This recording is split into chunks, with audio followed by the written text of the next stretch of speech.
Let us pray. Be mindful that we have approached you, O God, because of a gentleman and scholar and all healer. You reveal your face, and we're grateful. We're always grateful to the Rotarians, which have called us. We have looked to Rotary to build us up and strengthen us and lead us. Keep us mindful of all this at the center table and fellowship together and enjoy the food. Amen. Amen. Thank you, Reverend Harry. And I'd like to start the meeting, as we traditionally do, with the four-way test. Is it the truth? Is it fair to all concerned? Will it build goodwill and better friendships? Will it be beneficial to all concerned? Just a reminder that the Executive Board will meet this Monday, 4:30 p.m. right here in the Lingo Room. And we look forward to that. We are doing quite well with regard to our speaker sign up. I think that we are good all the way through May, but we still have that that sheet floating around at this point. Dr. Carroll is back again from her Philippines project that we helped to contribute to, and she's eager to talk to us. She'll be speaking to us in May. And from that standpoint, we'll be looking to Bicentennial Park, as the buds are coming out here in February. Bicentennial Park will be needing its ridding up, and we'll be looking to put a team together. Remember, we adopted that, and hopefully have some of our Rotary friends. And we're glad to have Alexis back. We know it's been a busy semester, and have Alexis, our Rotary president, here, and we're happy to have her here. And we look forward, and I think Tess still has the sign up for the Big Brothers and Sisters Bowl for Kids sake, which maybe the Rotary group would like to help with there. And I believe that's on April the 14th. And so she's still taking sign-ups for Rotary to put a team together. We look very much forward to Susy Malone's program today on the Weekend in Nutrition for Students program. And toward that end, does anybody else have any business? Yes, Mr. Burkhart. Did you fill the program for the 13th? For March 13th? As a matter of fact, we did. We are looking forward to Mr. Well, here's the thing. What we're looking forward to is member Dan Leach doing a 5-minute Rotary program. Remember, he has something from Rotarian Magazine, and in homage to Reverend Brown, who used to do the 5-minute programs, he's going to do a 5-minute one. When you're in the mood, do you have something that would go along, that maybe could tag along with that, or do you want to save for another date? Okay, but we're intrigued by Dan's. Again, remember, you should have read your Rotarian magazine from a couple of months ago, and we all hope that you did. And we look forward to Dan's program at that point. Any other business to come before us? Is it Ross? I'd like to introduce two guests. I invited Susie's husband, Marty, to come along so he could hear her program, just in case he doesn't know fully what she does with her so-called spare time. And some of you know my wife, Marie. She's a past Rotary president from her club in Mount Lebanon. Well, thank you for inviting me. Please stand if you would. All right. Whoa. and to have you with us today at good old Meadville Rotary.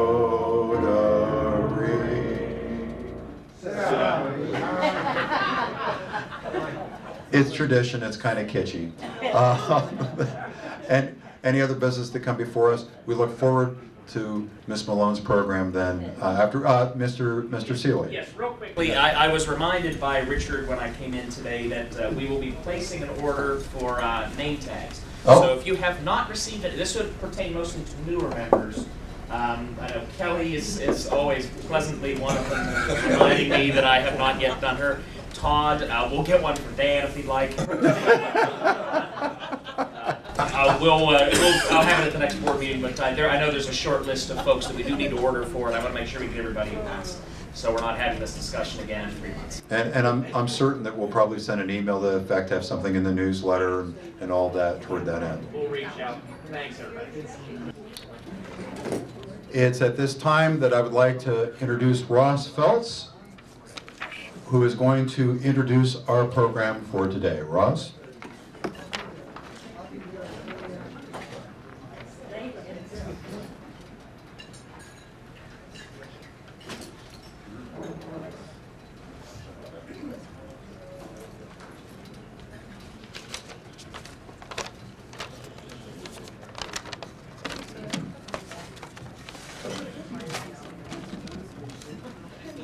Each Friday of the school year I had written 8 a.m. and I just learned it's really 7:45 a.m., which was a shock to Alexis here. 6 to 10 volunteers gather to pack some 500 bags of food for qualified elementary students at 1st District, 2nd District, and Neeson Hill Schools and the East End Head Start Center. After the food packing is done, it takes 4 to 6 deliverers using their own vehicles to deliver the food bags to the various locations. The activity is part of Weekend Nutrition for Students, known as WINS. It is an effort to assure that certain students have some nutritious food for the weekend when they otherwise probably would not. These are students who receive free or reduced cost lunches at school. The driving force behind this activity is Susy Malone, a retired school teacher herself. Susie organizes the food packing and deliverers and assures that there are enough people to get it done. She shops for the food on Wednesdays and plays a primary role in obtaining donations and grants to support the program. Many of the volunteers and some of the funding has come from members of First Presbyterian Church, where she is a member, and they've also had some help from students at Allegheny. Susie's been a driving force for this project since its start about 4 weeks ago. Each week, each bag, what did I say? It says years right here, I must have said it.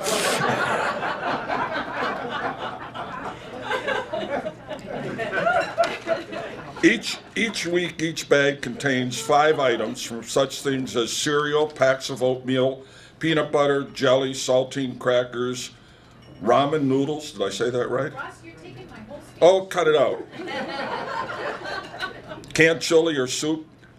Some of these people need to hear things more than once to remember it. So that's, just like your school kids. School officials say that in addition to improving the nutrition of the students, grades have improved, and I'll let Susie tell you more about that. But, go ahead, Joe. Yeah. Could we have you come up here just a moment?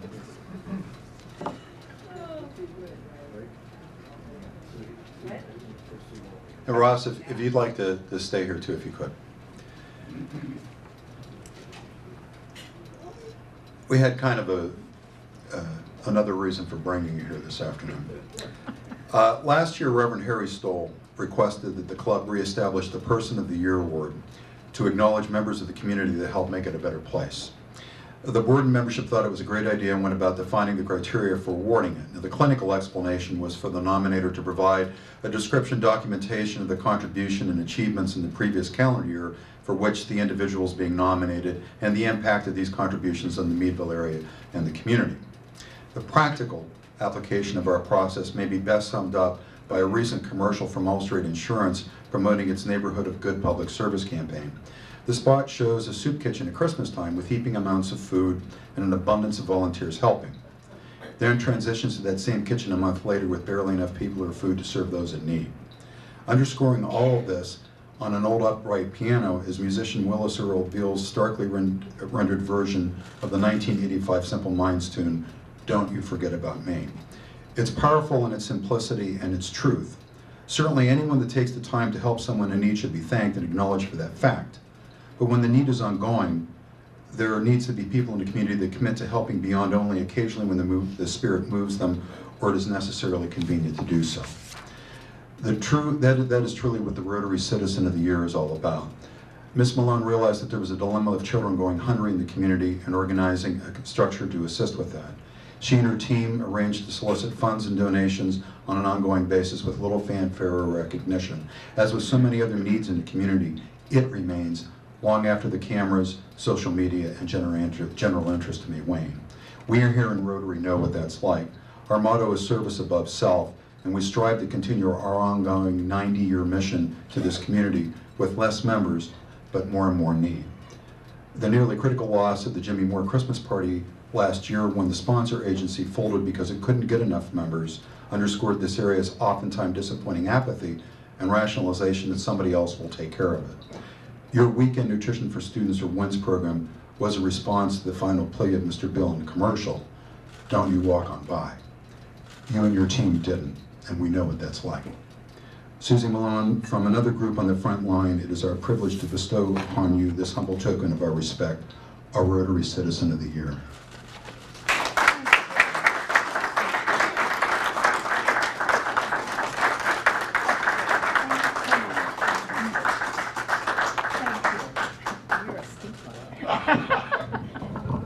Now we'd like you to present your program.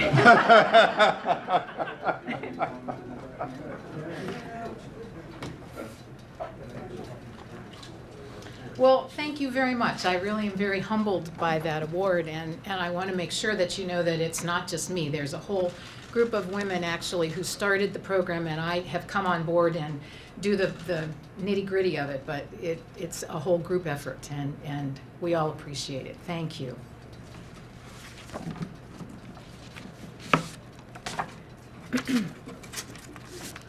And I thank you for asking me here today to talk about the WINS program. It really is very, very near and dear to my heart. And my dad was a longtime Rotary member, and I brought him here and dropped him off for many meetings. And so I'm glad to be here to talk to you today. I want you to think about driving down the street on a Friday afternoon, and you see a group of school children carrying plastic grocery bags loaded with something. You watch these children stop to talk to an elderly gentleman who's rather poorly dressed and walking along kind of shuffling. They stop and they dig into these plastic bags and they take out a box of cereal or a can of soup or some pasta, and they give the food to that elderly gentleman who gratefully accepts the gifts and walks away. This actually happened in Meadville recently, and somebody called Sue Mulvey, our president of the board, and also a school nurse at 2nd District School, to report that these kids were giving away their food. She said, it's okay, it's their food, and they must feel secure enough now that they want to share the bounty of their gifts. There are many households in Meadville and in Crawford County where there's not consistent access to adequate food. The fancy term for that is food insecurity. We all call it hunger. And the WINS Project is trying to help with that. Several years ago, Melanie Corson, a teacher at Crawford Central, spoke to this group about a vision that several educators from Crawford Central School District had for feeding hungry students. These women realized that children in their school were coming to their classes hungry, and they wanted to do something to help. Their vision became the WINS Project, Weekend Nutrition for Students. The vision began to develop around Thanksgiving in 2013. After many talks to groups like this one, many meetings, after lots of work, and after much generosity from many people and groups, the WINS Project became a federally registered public charity with a board of directors, bylaws, the whole works.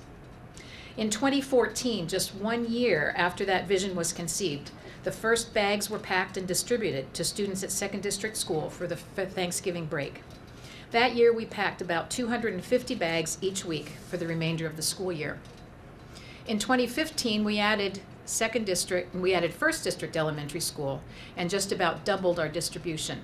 Last year, we were packing about 530 bags every week. This year, because our numbers were down a bit, we were able to add West End and Nice and Hill in January, and we also send 2 bags to Cochranton Elementary School every week.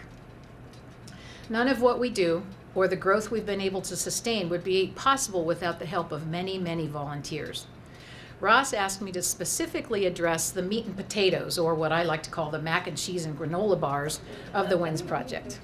So, let me take you through. This is a WINS bin, and I'll talk loud enough so you can hear me, even without the mic. Is that okay? Put that on a chair. Nope, I'm just going to put it right here. Oh, okay. Okay? So this is what's packed. This would be for a classroom that would have 3 students who need it, because there are 3 bags in it. These are the WINS bags. And I'm just going to put one of these on a couple of tables, 3 tables. So I'll put one here. Just leave them there for a minute. I'll ask you to look at them in a minute.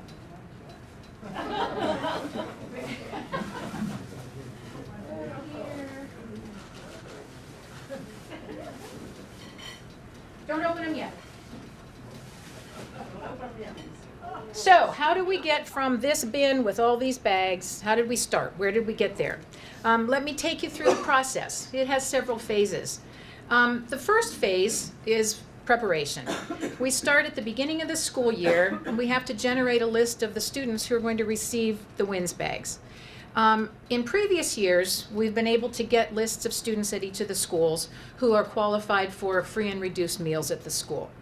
And so those years, we sent home with those students an opt-out letter, which meant that they took the letter home, they were automatically enrolled in the WINS program, unless their parent or guardian sent a letter back saying, no, we don't want it. Those first few years, we had high numbers, but we also had a lot of bags being returned each week or not being picked up. So it wasn't real efficient. This last year, there was a change in the privacy policies, and so we couldn't get that list of free and reduced lunches.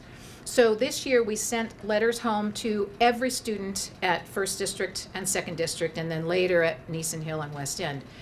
And then the parents needed to send a letter back signing and saying, yes, we do want to be in the program. Our numbers dropped quite a bit because of that. But we're not getting as many returns, and so I think ultimately it's more efficient to do it this way.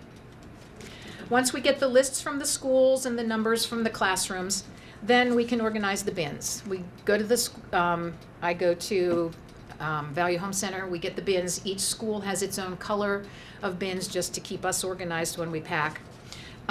Get the room numbers on. This one you can see is a retired bin because they do get beat up. And by the middle of October, we're ready to distribute. So phase 2 is getting the food. We have a set of 8 menus that we rotate.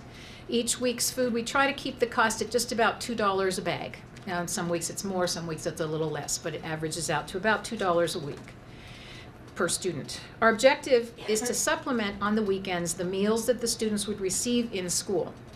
So we pack food that would be 2 breakfasts, 2 lunches, and 2 snacks. So now, if you'll open your bags, see what's in there, and hold up what would be the breakfast foods.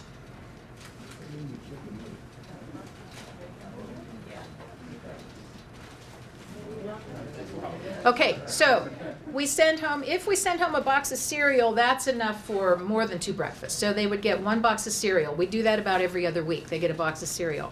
Other weeks they might get a pack of oatmeal and a packet of muffins, or a packet of oatmeal and a packet of toaster tarts. We also have breakfast kind of biscuits that go home sometimes. So those would be the breakfasts. How about lunches? Okay, so we have mac and cheese and pork and beans, soup and ramen noodles, and is there another one back there? Did we only do one? And soup, okay? And those are about, that's about what we do. We rotate those through, so they get 2 of those each week.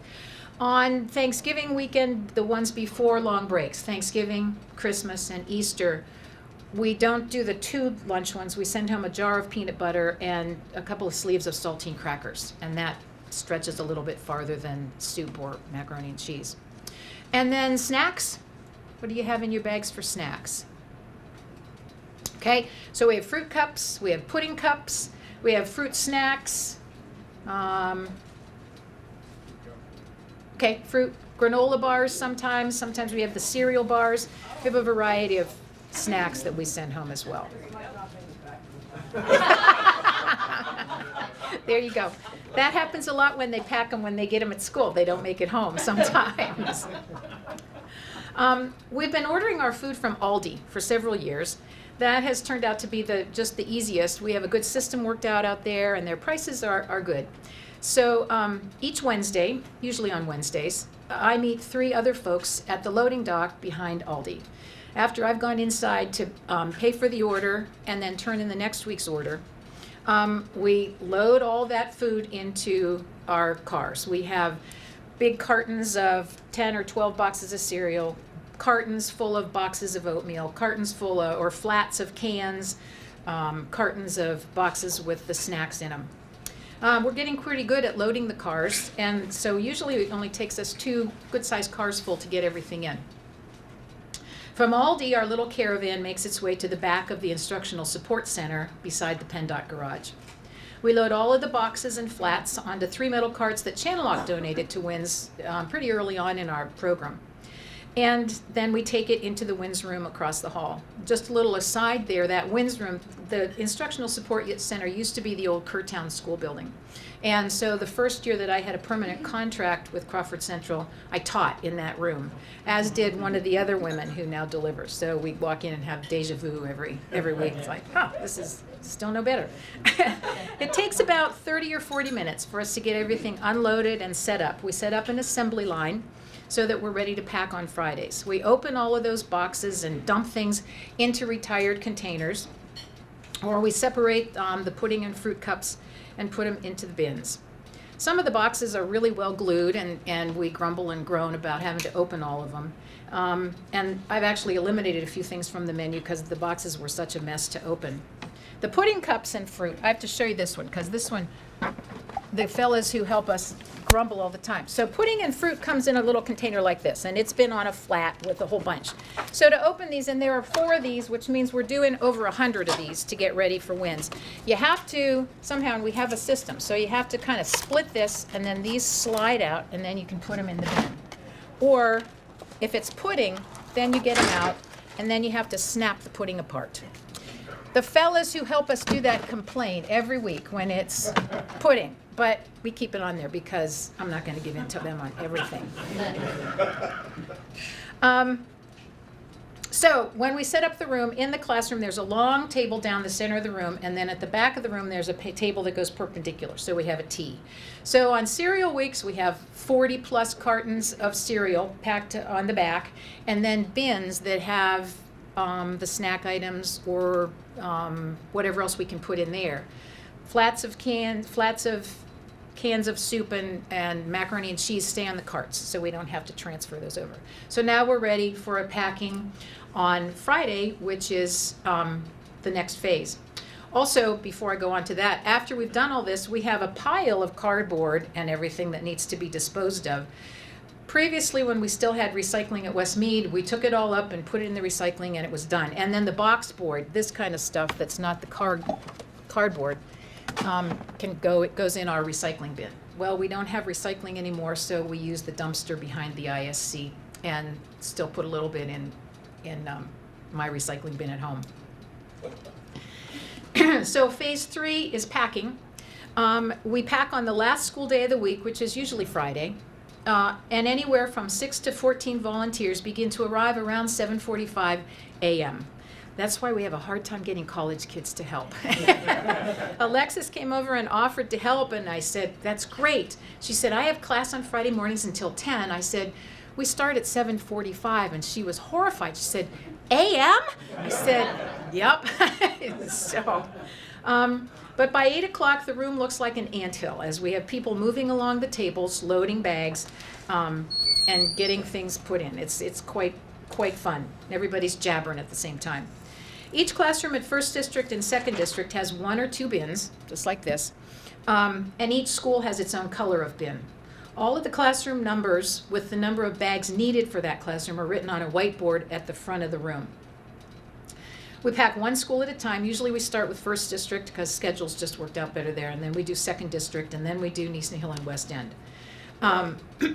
So to pack the bag, the packer would go up, I'm going to shout again, grab a bin. And so I'd look on this, and if this would, I'd say, okay, this is room 206. It's pink, so this is First District. And I'd look up on the board and it says 206 needs 3 bins, 3 bags. So I'd check that off. It's real high tech. It's a whiteboard and we have a dry erase marker. We check it off and then we start. So then we go through and we would put, one of everything in and get it all done, and then we tie it one time. I have a big sign on the board that says, please, please, please don't knot the bags. Because when they come back, we have to take them all apart and put them back on the shelves, and they're nasty to untie. Plastic bags, so 1 is all we do. So we put them in there. What I forgot to say was I said, oh, I need 3 for this. I would get 3 boxes of cereal and put them by my bin, so that I put that box of cereal in and put everything else in. When my 3 boxes of cereal are done, then I know I have 3 bags packed, and I don't have to go back and count, which we did the first year before we figured out that this was a better system.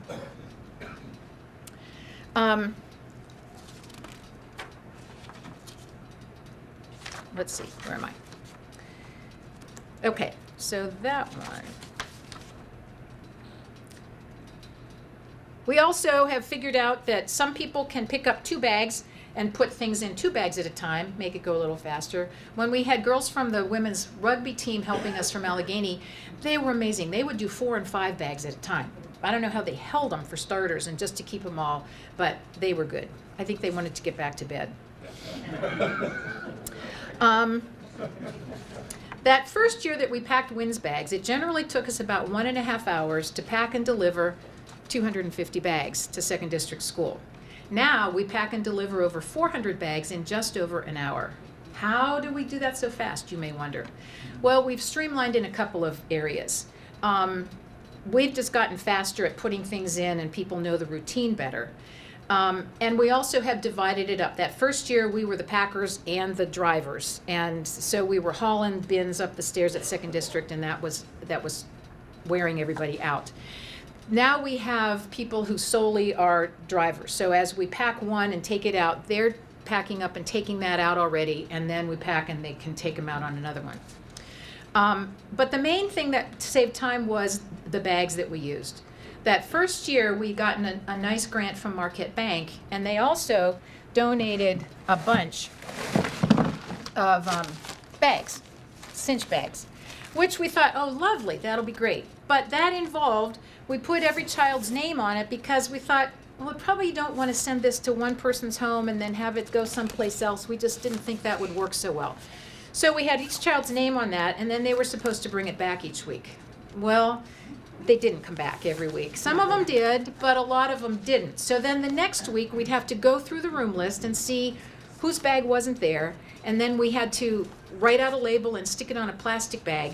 That took almost an hour every week just of our packing time to do the bags. So at the end of the first year, my packers said, no more labeled bags. We're using something else. So we talked about, well, we didn't really want to buy plastic bags, but we said, well, if we put out a plea at churches and neighborhoods, people now save their grocery bags for us. And we have always plastic bags in the back of the car because we are picking them up. And that actually has cut down our time immensely. It's great. Using the plastic bags has created quite a society of plastic bag connoisseurs on the packers. So Valesky's bags are the cream of the crop. The packers love those. They're big and they're sturdy. And I know for a fact that some of the packers save the Valesky bags at home, and then if they know we're going to do cereal, they bring them in that week, so they have their own little stash of Valesky's bags to use. Walmart and Giant Eagle are also good bags, but they're not as highly prized as the Valesky's ones. We also really like the State Store bags, and we do get some of those donated, but we just can't send those home with school kids with their food in it. So somebody will have to save those for some other use. Anyway, back to the bins. Phase 4 of our process is delivering the bins the next week or the next day. So once the bin is full, we take it out across the hall back to where we loaded everything in. And people come and pick them up. So we have, it takes usually 2 vehicles to take the 20+ bins to First District and Second District each. And each bin usually weighs about 10 pounds. A 3-bag bin is most unusual. Most of the bins at those 2 schools average 9 or 10 bags. Some of them, we have a couple that have 17. We have 1 or 2 that have 4 or 5. But so, you know, when you get all that food in, they're heavy. So our delivery folks get a good workout. They load up their car or van and take the bins to the designated school. At First District, they load the bins onto a cart and take them into a classroom on the first floor to be set up for students to pick up to deliver to classrooms before the end of the day. At Second District, the delivery folks carry the bins up a few steps in the back of the building, through the cafeteria and into the gym where they set them up on the stage for delivery to classrooms later. If they're early enough, there's a gym class going on at Second District, and so the kids like to help carry the stuff in. East Hill and West End each only have about 35 to 40 for the whole school. So we don't do individual classrooms. We have 5 or 6 bins for the whole school. We load those up, and they have a system for getting those distributed where they need to go at the building. But that's 1 more driver each. It takes usually 4 to 5 people to deliver the bins each week. One of our drivers is a wee slip of just a little tiny girl from Allegheny College. She drives a college van down every week and loads it up with bins for Second District. So she's hauling those bins up those steps. She's a treasure, and we're really going to miss her when she graduates in May. But maybe I can recruit some of your other ones here. There have been a few days when I was down to only 1 or 2 drivers, and some really good sports have stepped in to help when I ask them. I really appreciate their willingness to jump in when we're a pinch, and I appreciate dented fenders, and I appreciate trucks. The delivery folks have their own methods of packing, and they also have gotten more and more efficient. It's become kind of a personal point of pride for them to see how many bins they can get in their cars. Some of them are really smug when they can get all of them for 1 school in 1 car. They think they're hot stuff because we stack them up. So once the bags have been distributed to the students, the teachers return the empty bins to a central place at the school. And then on Monday morning, a volunteer collects the empty bins and returns them to ISC, and the cycle begins all over again. So I have some papers for you that have some information, but on the back there's a little quiz because I am a retired teacher.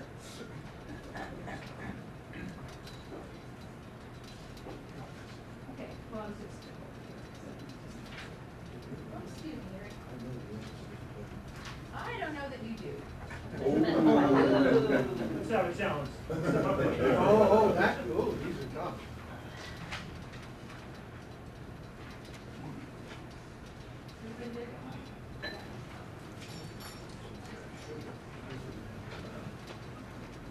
So take a minute and see what you think.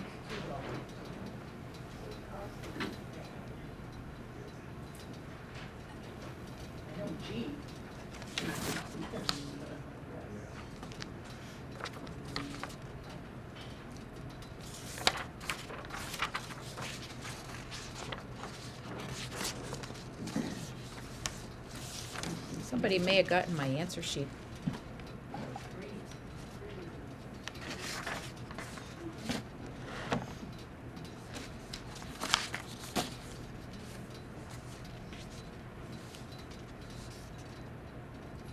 Did you get one? For the sake of the camera, do you want to maybe just read them out? Okay. Okay, so number 1 is 17,820. Anybody have a guess on what the answer for that is? Yes, that's the number of bags that we packed in 2016, 2017. Last year, we packed 17,820. How about $2? I did mention this in the talk. G is the average cost of a bag of food. 5. B, 5 is the number of schools that receive bins right now. 7,380.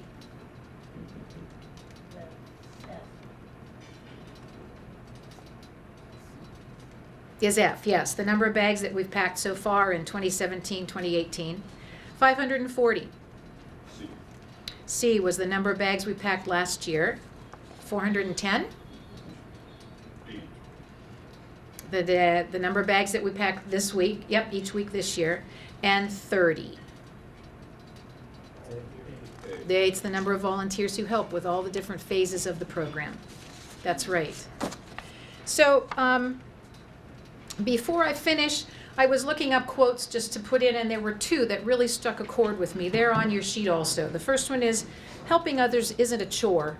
It's one of the greatest gifts there is. Rotarians know that, and anybody who does anything to help other people know that as well. And I love this one from Buzz Aldrin. If we can conquer space, we can conquer childhood hunger. The WINS project has been successful because of the dedication of the many people involved. I believe we are making a difference, and that is why I so willingly spend my time there. Thank you so much for the award, and thank you so much for listening. I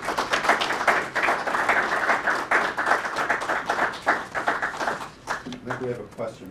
Yes, ma'am. I'm assuming there's a correlation in how well they're doing in school, improvement-wise. Do you have any information? I don't have hard facts on that, but I do know Second District was very excited either last year or the year before. Their test scores have come up, and they really feel that the WINS program has been one part of that process of kids doing better on testing scores and so forth. Any other questions? Susie, again, we thank you, and again, feel that this award is well placed. One of the things that we see oftentimes in the community, we have people that want to help, or they want to do something. And Alexis and her Rotary group, which is formed this year, so that was one of the things that they wanted to do, was we'd like to help kids, you know, with regard to nutrition. And I'm like, there's an organization in the community already doing it. And I think that that's maybe the disconnect in the community today is, if all these people that want to do these things, there's organizations already doing this. Yeah. And one of the things that I'd said with the Jimmy Moore Fund was, that was an organization that couldn't get enough members, and so that event almost went away to help, you know, to help disadvantaged kids at the time of Christmas. So this is what, like I said, I think that maybe they'll have better scheduling or something, but I do know that this Allegheny group wants to do that, and they want, and I think that the best and practical means to be able to help is to work with an established organization that has been doing this for a long time. We've been doing it for 90 years. You've been doing it there. And the one thing you say at times, you're just in need of a little bit more, you know, just a few more volunteers. And that's the same for us. You know, it's the same thing. We look for members because we have these needs that we've been filling in this community for 90 years. And I think that at times it's good that you have this serendipity thing, but also, okay, well, maybe go and help some folks that have been doing this for a long time. And that was one thing that we liked about your program. And again, it's something that you hear about once in a while, but you forget this is in the background out there doing this every single week. And that's what we wanted to acknowledge you for, is when all the cameras and social media and everything is gone, you guys are still there doing it. And we really appreciate that. Thank you very much. Yep. Is there another group or another program that sends food home on a daily basis to those children who probably don't eat well enough at all, period? Well, we don't, there's not one that sends food home daily, but during the school year, they do receive a breakfast and a lunch at school. Right. And I think, because this is really for reduced, and so they're getting something, the concern, and I've heard about your program before, the concern was they're getting things during the course of the week through the reduced lunch programs. It's on the weekend that there's no food. And Right. so from that standpoint, those kids have to, and again, that's when they're growing, that's when they need food the most. And that weekend, there was nothing there for them until you folks stepped up to do this. Right. And I know Alexis and her Allegheny group are excited about working with you. You've already had some, and again, that shows the commitment that President Mullen and Allegheny has had toward this.